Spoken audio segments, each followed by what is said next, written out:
Restriction enzymes, or restriction endonoclases, are proteins produced by bacteria that cleave DNA at specific sites.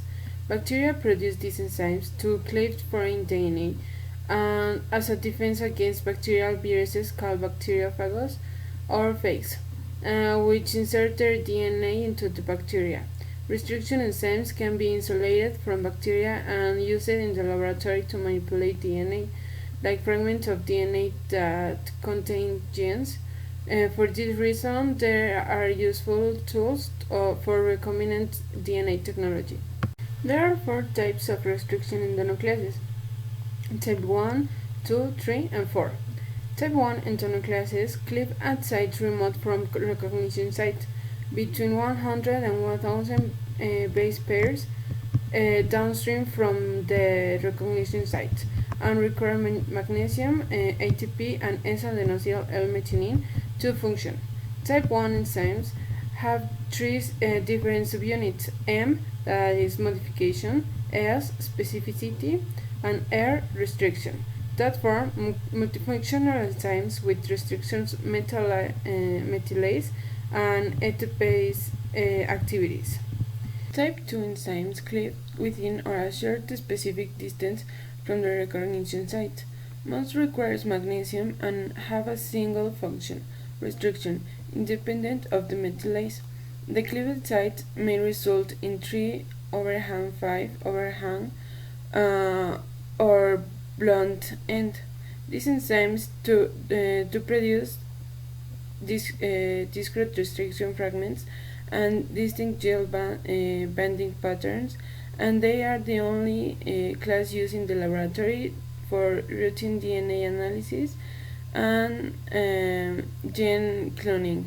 They allow scientists to perform presence manipulations of DNA in vitro, such as the cloning of exogenous genes and creation of efficient cloning vectors. Type 3 enzymes cleave at sites at short distance from recognition site, approximately 25 bases away from the recognition site. They require magnesium as cofactor, ATP not hydrolyzer, and S-adenosyl L-methionine stimulates the reaction, but it's not required. These enzymes require two sequences in opposite orientation within the same DNA to accomplish cleavage, but they rarely give complete digest.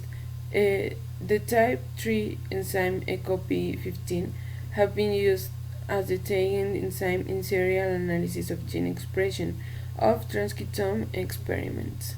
Finally, the type 4 enzymes recognize modified DNA like methylated DNA. They cut the DNA outside of the target sequence, and they are variable in their complexity and requirements. This type is exemplified by the MCR-BC and MRR systems of E. coli. In lane 1, we can observe the DNA ladder 1 kb from oxygen, and in the second ladder we can observe the plasmid without restriction. In the third ladder we can observe no bands whatsoever, and in the fourth lane we can see the plasmid cut with NCO1. And finally, in the fifth lane we can observe the plasmid cut with both enzymes, NCO1 and SCA1. The genetic material can be observed as slightly degraded, which indicates, as we have seen in previous practice, that there can be contamination with nucleases. In lane 3, we do not know the cause of the lack of bands present. The only thing that could have happened is there was a mix-up when the genetic material was loaded, and therefore it's not present in the restriction.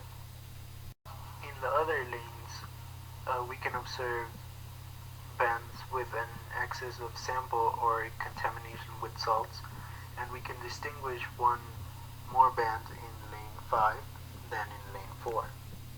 We have to be more careful when we add such small amounts of sample to avoid the problem observed in lane 3. The restriction was not successful since we can distinguish the bands, but we cannot properly compare lane 3, so there is no reference of SCA1 cutting in the proper way.